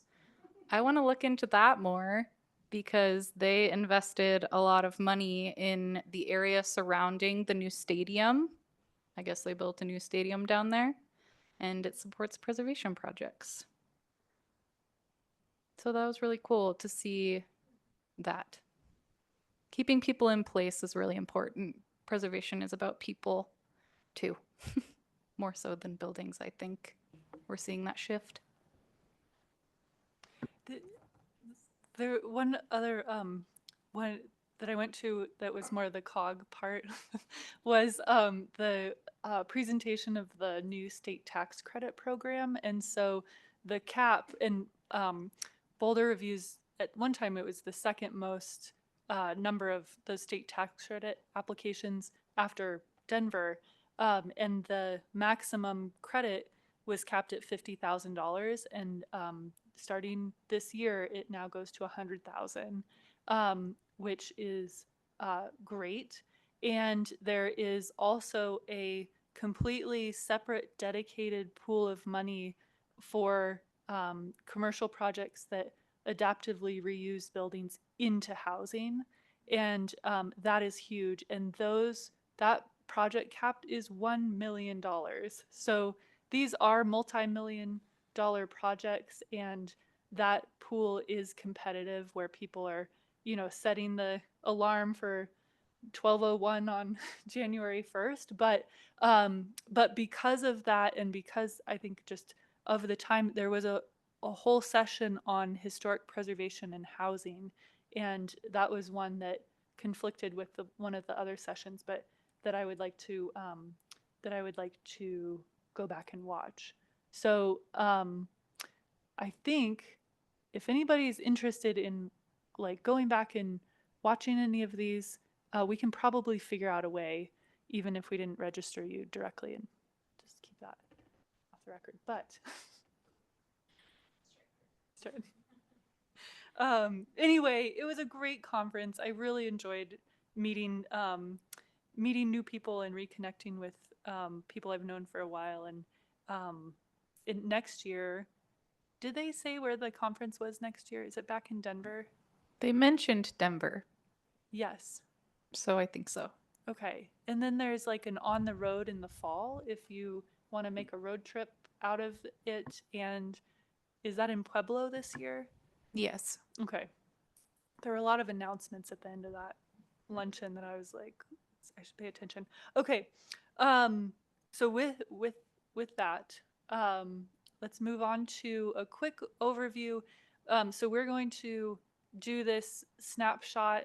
We'll probably adjust it over the next couple meetings, but the goal here is to track the impact of those process improvements. We only have 31 days to look at so far, but let's look at those 31 days. So as a reminder, the changes, that initial review period increased from 14 to 21 days. Our goal is to still review things within 14 days, but this gives us a bit more flexibility.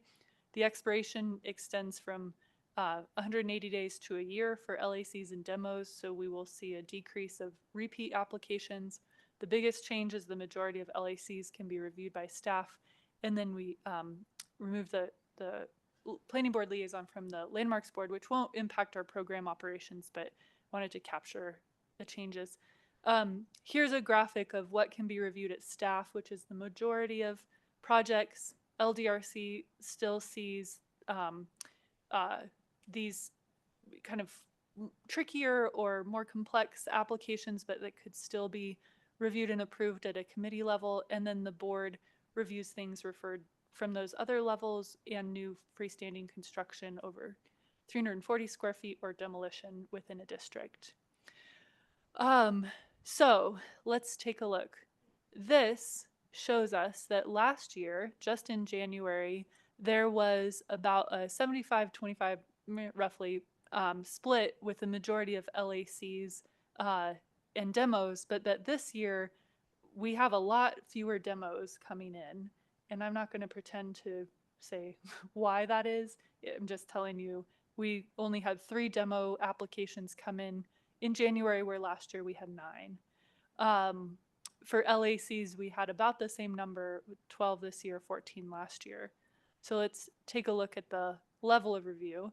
So in January, both months this year and last year had 5 Wednesdays, and we canceled 2 meetings in January. Last year, we had 8 cases at the LDRC.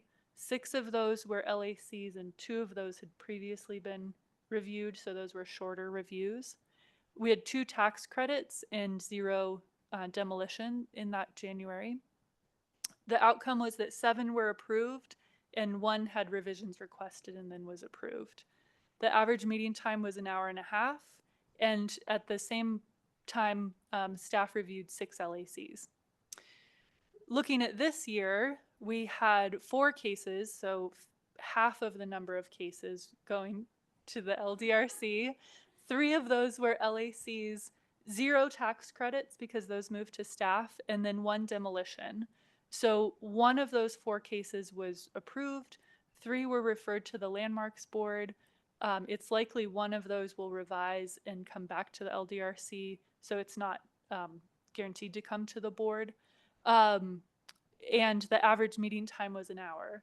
And at that same period of time, we reviewed 8 LACs at the staff level and the 3 tax credits. So we're only a month into this. I think my main observations is that the DRC cases this month were trickier. You don't get the fluff in there of storm windows and, you know, things that had already been approved. So they are, I think, trickier conversations, but the meetings are shorter. And the biggest impact that we're still adjusting with is the tax credit applications take more time outside of the LDRC than they did in the LDRC. And we need to figure out why that is, because there's something where the prep time for the LDRC, we're still needing to do that amount of work, and then we don't have the 30-minute like compressed timeline to review it. And so we, you know, just sharing candidly our first month, we identified a gap that we need to tighten up our tax credit review time, because those can just like suck up like 4 hours at a time, and they're 0% fun. So they're important, and I'm so glad we do them. But we might copy the LDRC format at the staff level and keep those in a more structured way, because otherwise it's like there's so much paperwork. I would love to hear your observations in month 1 of 2025. I think it's awesome, and staff reviewed twice as many cases as LDRC. I mean, staff was involved in LDRC, but I mean, that's the first thing I see for this month. It could have been 12 potentially over 3 weeks, but I'm horrible at math. Yeah, it looks like it's working. And so, you know, I think we're 1 month in and it seems like it's a success. And yeah, I'm sure that the statistics will continue to give us more data that gives us evidence to this. And then, like you're saying, there are other tunings that will be happening that are unexpected. So yeah, no, I think this is something to be proud of. Yeah. Out of curiosity, who on in staff is doing reviews? Is it just, I mean, there are many types of reviews, but is it you and Claire only, or is Aubrey involved? Yes. Yeah, no, it's Claire and I, and right now Claire does the majority of staff reviews and I'm doing the majority of LDRC Yep. reviews, and we we might flip that or adjust it or something, but she is so fast and she is like, I used to be the fast one and now I'm like this. Mhm. So anyway, we it is just the two of us doing those staff reviews, and then Aubrey does a huge role in the intake to make sure we have the materials that we need, schedule it for the LDRC, or route it to the right person for staff. That's But great. there's time savings by not having, for the staff reviews Claire's doing, not having to prep something or do a PowerPoint Oh, for an absolutely. LDRC. Yeah, and I will say that that estimate that we've determined last year, where the same case at the staff level takes 30 minutes, that same case takes 4 hours at the Landmarks Board, has proven to be true. Crazy. Yeah, except for tax credits. Yeah. Thank you.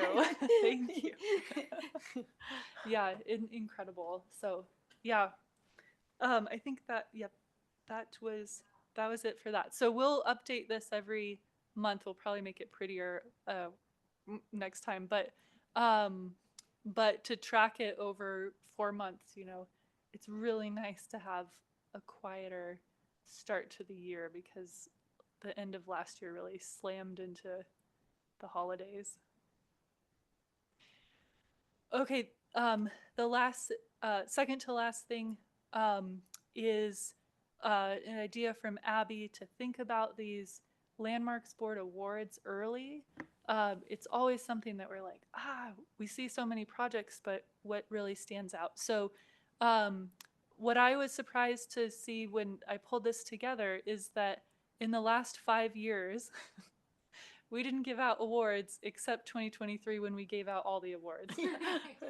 So last year we chose not to do awards. I would like to do awards this year.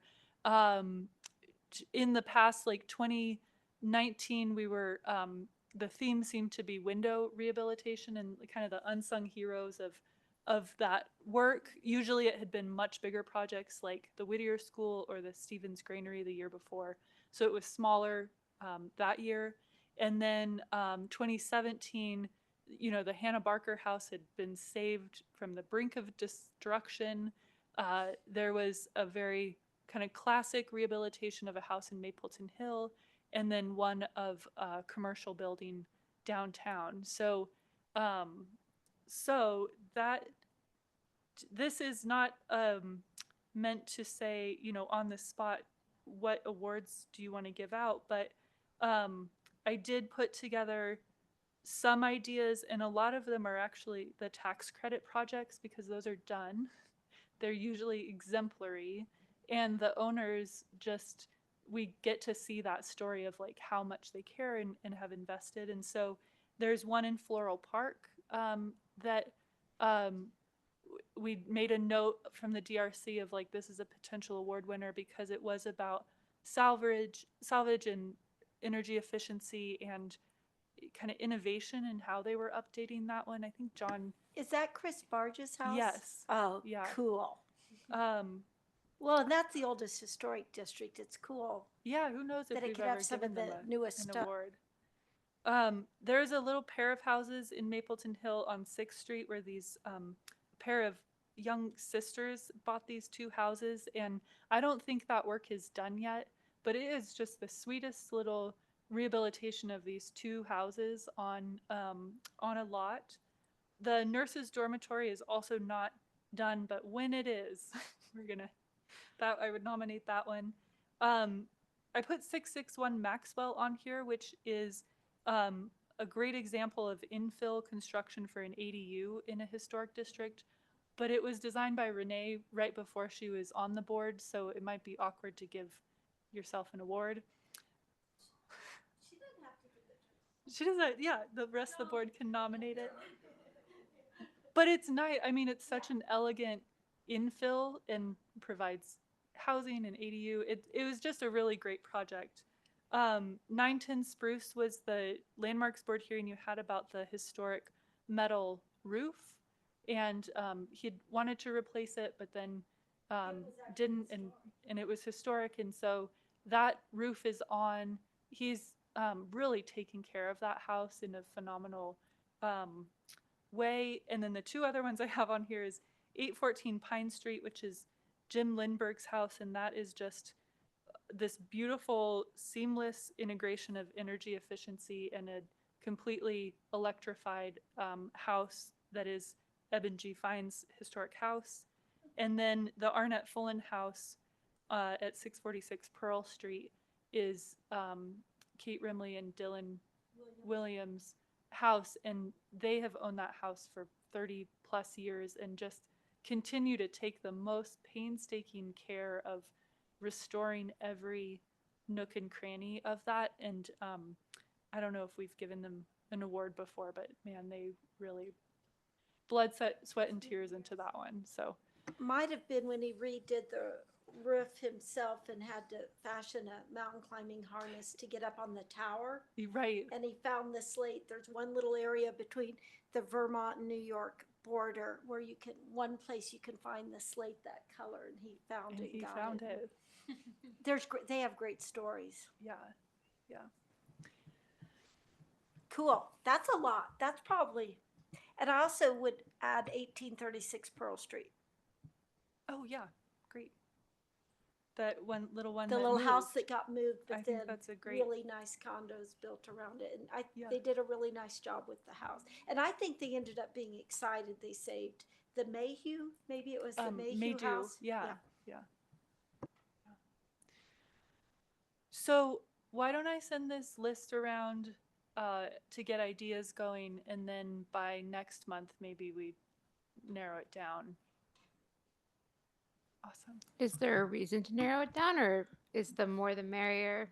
I would say the more is not the merrier. Okay. And we will make the other people grouchy at the award ceremony if we do. I think 5 was too many. Oh. Was the feedback after? Or can we that just one? make each one a little shorter? Well, and Jim Bray Yes. got like 3 of them. Yes, that's true. That's true. I would aim for like 3, maybe 4. Okay. 4 3 could or be 4. nice. Okay. I mean, we're also working within like this Heritage Roundtable award ceremony. You guys can give awards to anybody you want, and we could print them out and mail them. And but we're thinking in the format of this award ceremony.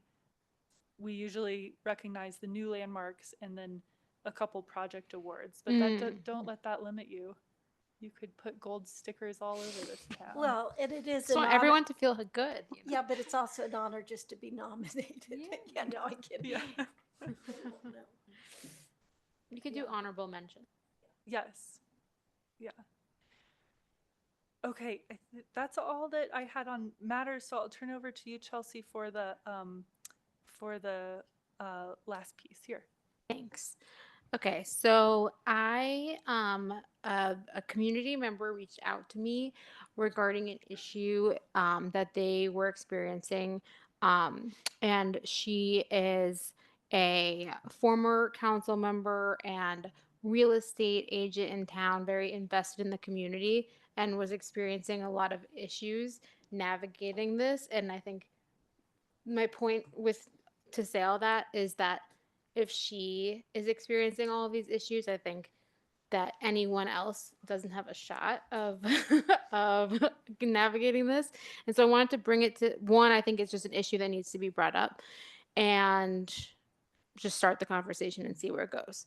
But okay, so I wrote this email earlier, and I'm just going to read from it because it's late and I thought about this earlier, so I don't want to think about it again now. But so the property, it's a landmark property located at 2130 22nd Street, and it has a right-of-way lease agreement with the city that includes language stating that the city has the right to destroy the section of the landmark property in the right of way without cause and with only 10 days notice. And so this clause, specifically for our work, seems to go against the spirit of the rules of the historic preservation program. Not only that, but the clause is also very problematic in that it's making the property uninsurable, and um, and so therefore the owner is currently trying to sell it, and they can't sell it. So It's uninsurable because it's intruding into the right. it's uninsurable because the lease agreement says that the city can destroy the house at any time. And also, okay, so, and then,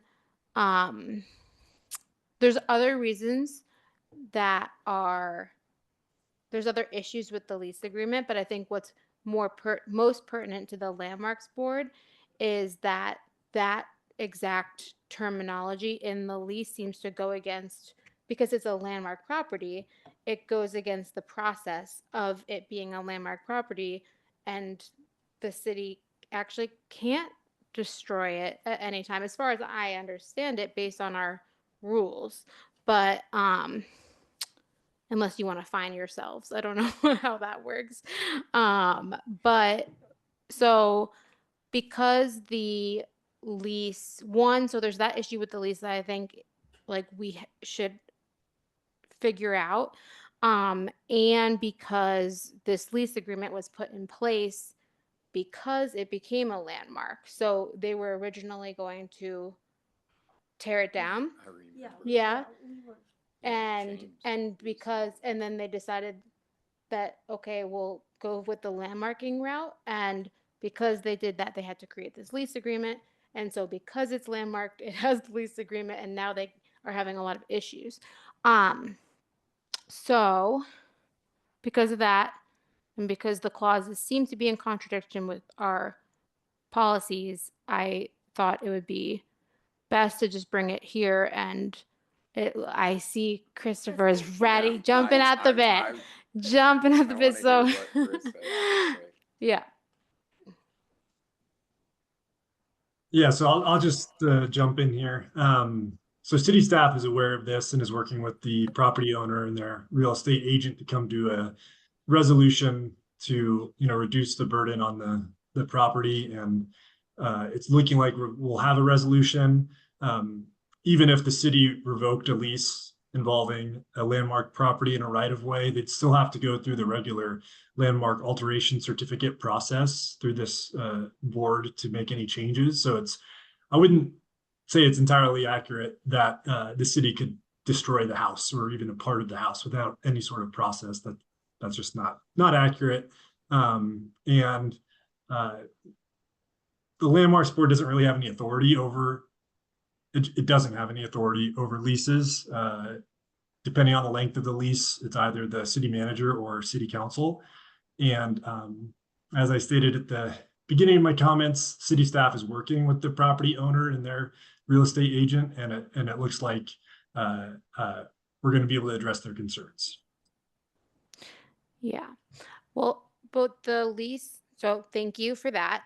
I will just, I think, maybe disagree a little bit that because while the city might know that they would never do that, that's not what the lease says. The lease says that the lease at any time upon 10 days written notice to the leasee pursuant to section 8-6-7, revocation of revocable permit in order to remove encroachment and the provision and remedies of section whatever shall apply to the removal of the encroachment. So I think that it's important to acknowledge that maybe our internal policies might not let that happen, but then the lease should reflect that, because otherwise, why is it in the lease? And this is the legal document that is being brought to the insurers, that they say this section is a particular problem, because why would you insure something that could be destroyed at any time. And also that's a landmark, so there should be an additional level of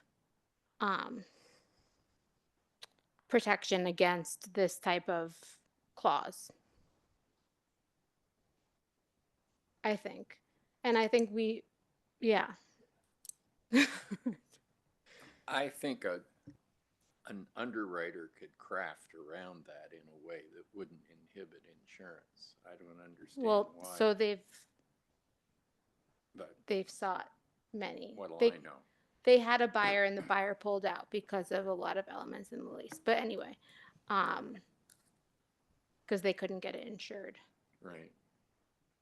So I guess I don't know exactly what I'm asking for, but I feel like because, and I know we don't have jurisdiction over the lease agreements, but I do feel like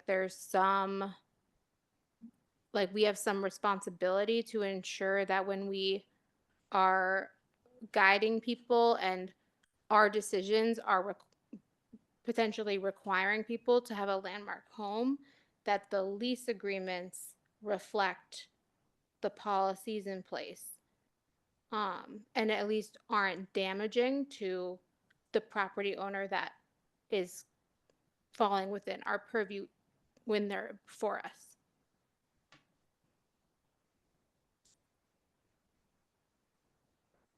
Yeah, I think that makes a lot of sense. And Chris, so just to follow up, it sounds like you are helping with this specific issue on this home. Do you think, or have you determined whether or not there's a general issue with the way in which we're writing these leases that might need to be recrafted for these specific types of situations to avoid that conflict for future agreements? This is the first time that I've seen this come up, and I'm not the only city attorney who's involved in this specific situation. And so it might be something that we look at in the future, but there are legal requirements the city has to include in any sort of right-of-way leases per our code. And so it's something to keep an eye on. You know, it's on staff's radar. And as I said, you know, we're working to get to some sort of, you know, mutual resolution to this specific issue. But there isn't really anything for the Landmarks Board to do in terms of commenting on how leases the city enters into or doesn't enter into. It is really outside the scope of the board's authority to really take any sort of action on this. And so, yeah, we're kind of getting a little bit outside the scope of Landmarks Board authority here. One question I have is around like how pervasive this type of situation is where I guess under our purview of like where a landmarked home has to have a right of way lease.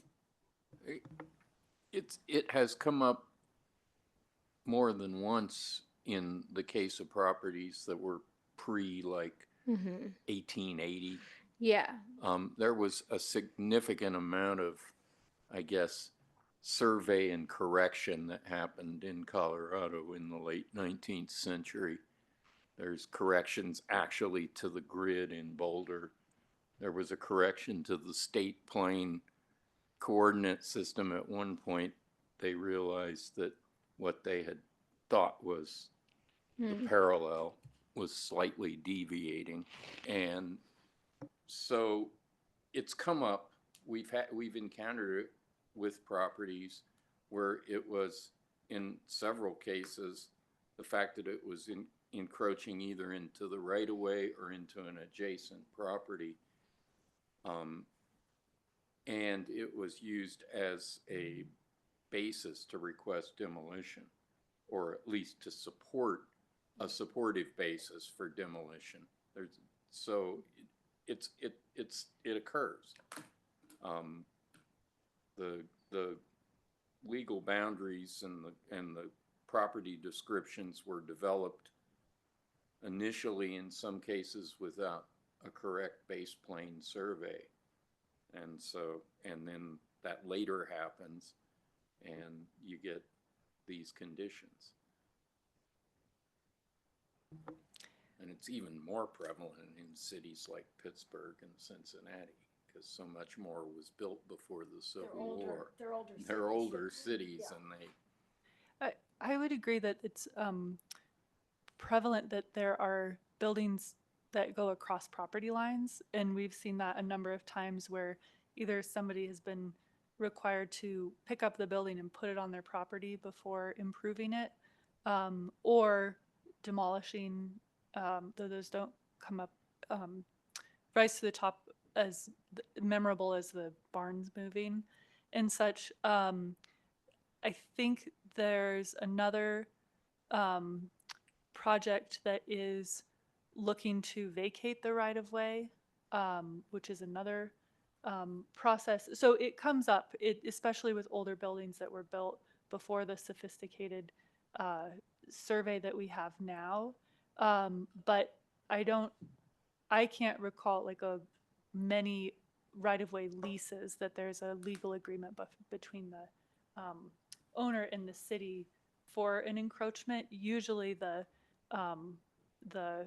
solution is to get that building out of the right of way. But I wasn't involved in this particular case. I'm involved in the project right now. The question that's come up with other city staff to help find a solution. So I can't speak to that process in a couple of years ago, but hopefully that answered some of your questions.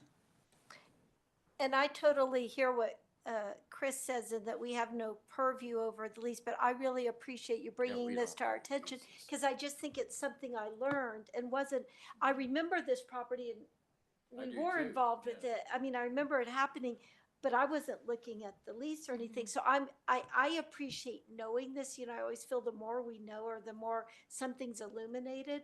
But I do have faith that the city attorneys will figure this one out. But I think what I hear from you is also going forward, if that can be avoided in the future. And I think the thing that went through my head when I first read your email this afternoon, and then when you reiterated it, is something's protected, how can we then demolish it? And I do think there's a way, this has nothing to do with this case. I do know of situations in communities across the country. I can only think in one building in Boulder that was undesignated, de-designated. You know, I think that can happen, but right now, you know, I don't think that's what issue. I think it's just something legally that could get resolved. But I really appreciate knowing about it because I think it's Yeah. And I think, important. yeah. And I think it's important to know that the options that are being presented are very expensive for the property owner. So like to buy the right of way, it's about $10,000. And so that's basically the main option, it seems. Because otherwise you just have issues with the lease. And I think there's also, this is separate, but the insurance market is very different now. It's like getting very different. It's getting very, very different. And so what was okay 10, 15 years ago is, or even 5 years ago, is not okay now. So yeah, just pointing that out. No, thank you, I think, for bringing it to our attention.